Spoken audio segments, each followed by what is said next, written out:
Video உங்களுக்கு பிடிச்சிருந்தா like பண்ணுங்க, ஷேர் பண்ணுங்க, கமெண்ட் பண்ணுங்க. மறக்காம கோகிலா கிச்சனுக்கு சப்ஸ்கிரைப் பண்ணுங்க. தேங்க்யூ, வணக்கம்.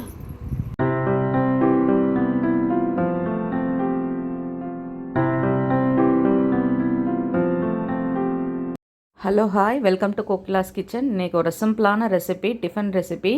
குட்டீஸுங்களுக்கு இது ரொம்ப பிடிக்கும். வாங்க எப்படி செய்கிறதுன்னு பார்க்கலாம். மிக்ஸி ஜாரில் பட்டாணி, பச்சை மிளகாய், பூண்டு, இஞ்சி, உப்பு இது வந்து நல்லா குறப்பாக அரைச்சிக்கணும். பேஸ்டாட்டம் அரைக்க வேண்டாம், ஒன்றும் பாதியமாக அரைச்சி எடுத்துக்கோங்க.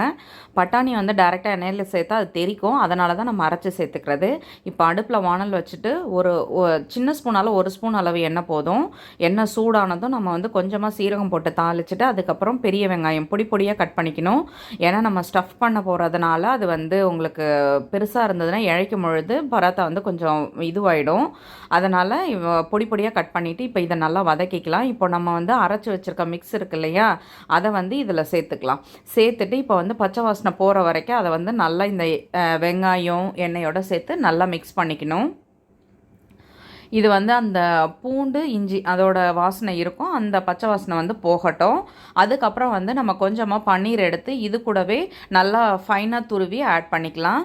இப்போ பாருங்கள், இது நல்லா வதக்கும் பொழுதே வாசனை சூப்பராக இருக்கும். இதில் காரம்லாம் அவ்வளோ இருக்காது, குட்டீஸுங்களுக்கு ரொம்பவே பிடிக்கும். ஏன்னா நம்ம வந்து பன்னீர்லாம் ஆட் பண்ணி கொடுக்குறதுனால அவங்களும் ரொம்ப இன்ட்ரெஸ்ட்டாக சாப்பிடுவாங்க இந்த மாதிரி செய்து கொடுக்கும் பொழுது. இப்போ வந்துட்டு பாருங்கள், பன்னீரை இதில் ஆட் பண்ணியாச்சு. இப்போது இந்த மசாலாவோடு சேர்த்து பன்னீரையும் சேர்த்து நல்லா மிக்ஸ் பண்ணோம்னா அது வந்து நல்லா மிக்ஸ் ஆகிடும். ஏன்னா ஆல்ரெடி நம்ம சால்ட் எல்லாம் சேர்த்துருக்கோம், அதனால் சால்ட் வந்து இதுக்கு இனி தேவைப்படாது. ஸோ இப்போ வந்து நல்லா மிக்ஸ் ஆகிடுச்சு பாருங்கள். இப்போ வந்து நம்ம இதை ஃபேனில் ஆற வச்சு எடுத்துக்கலாம். கொஞ்சம் நல்லா ஆறட்டும், ஏன்னா அப்போ தான் நம்ம வந்து மாவுக்குள்ளே வைக்கும் பொழுது அது வந்து வெளியில் வராத இருக்கும். சூட்டோடு வச்சோம்னா இழைக்கும் பொழுது கொஞ்சம் சிரமமாக இருக்கும். இப்போ வந்துட்டு இது வந்து நல்லா சுருண்டு வந்துடுச்சு பாருங்கள். நல்லா பன்னீர் அந்த மட்டர் எல்லாமே நல்லா மிக்ஸ் ஆகி வந்துடுச்சு. இப்போ நான் ரெகுலர் சப்பாத்தி மாவு தான் பிசைஞ்சு வச்சுருக்கேன். இப்போது நல்ல ஒரு பெரிய உருண்டையாட்டம் எடுத்துகிட்டு இந்த மாதிரி இதை வந்து அழகாக குழி பண்ணிக்க வேண்டிதான். நம்ம நார்மலாக கொழுக்கட்டைக்கெல்லாம் குழி பண்ணுவோம் இல்லையா, அந்த மாதிரி ஈஸியாக வரும். இந்த மாதிரி சப்பாத்தி மாவில் செய்யும் பொழுது நான் இந்த மாதிரி நல்லா அகலமாக குழி பண்ணி எடுத்துக்கிட்டேன். இப்போ இதுக்குள்ளே நம்ம வந்து ஆற வச்சுருக்கேன் அந்த ஸ்டஃபிங்கை சேர்த்துக்கலாம்.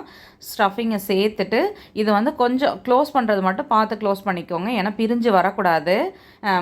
மேலே வந்து கொஞ்சம் மெல்லிஸாக பண்ணிவிட்டு இப்படி ஹாஃபாக மடித்து அதுக்கப்புறம் இது எல்லாத்தையும் ஒன்றா சேர்த்து அப்படியே ஒரு குடுமி மாதிரி அதை திருவிட்டு அப்படியே வச்சு அழுத்துனிங்கன்னா அப்படியே அதை ஃபுல்லாக பேக் பண்ண மாதிரி ஆகிடும். உங்களுக்கு வெளியில் பிரிஞ்சு வராது. இப்போ பாருங்கள், நான் இழைச்சிட்டு காட்டுறேன். உங்களுக்கு கொஞ்சம் கூட அது வந்து உங்களுக்கு பிரிஞ்சியே வராது.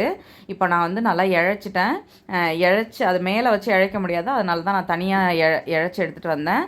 இப்போ ஸ்டவ் ஆன் பண்ணிவிட்டு தோசைக்கல் வச்சிடலாம். இப்போ வந்துட்டு நான் கொஞ்சமாக எண்ணெய் சேர்த்துட்டு இதை வந்து இப்போது நம்ம இழைச்ச பராத்தாவை இதில் சேர்த்தாச்சு. இப்போ வந்து இது நல்லா சூடானதும் நம்ம ரெகுலராக செய்கிறத விட கொஞ்சம் சிம்மில் வச்சு இதை வந்து நல்லா வேக வைக்கணும். ஏன்னா அப்போ தான் இது வந்து கொஞ்சம் திக்காக இருக்கும் இல்லையா, ஸ்டஃபிங் நம்ம வந்து வெளில வரக்கூடாதுன்னு சொல்லிவிட்டு நம்ம வந்து கொஞ்சம் திக்காக தான் அதை வந்து இழைச்சிருக்கிறோம். இப்போ வந்துட்டு நம்ம பொறுமையாக இதை திருப்பி போட்டு வேக வச்சு எடுத்துக்க வேண்டிதான். சூப்பராக இருக்கும் இது சாப்பிட்றதுக்கு. இது கூட நீங்கள் எதுவுமே தேவை கிடையாது. உங்களுக்கு என்ன வேணுமோ கூட எது வேணாலும் சாஸ் எது வேணாலும் வச்சுக்கலாம். இப்போ ரெடி ஆகிடுச்சு. நான் மேலே மட்டும் இது குட்டீஸுங்களுக்குன்னு சொன்னதுனால பன்னீர் துருவி போட்டுட்ருக்கேன்.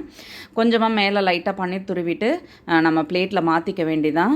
இது பாருங்கள், இப்போ வந்து பிளேட்டில் எடுத்தாச்சு. சூப்பராக நம்மளோட மட்டர் பன்னீர் பராத்தா ரெடி ஆகிடுச்சு. ட்ரை பண்ணி பாருங்கள், ரொம்ப சூப்பராக இருக்கும். வீடியோ பிடிச்சா லைக் பண்ணுங்கள், மற்றவங்களுக்கும் ஷேர் பண்ணுங்கள். தேங்க்யூ.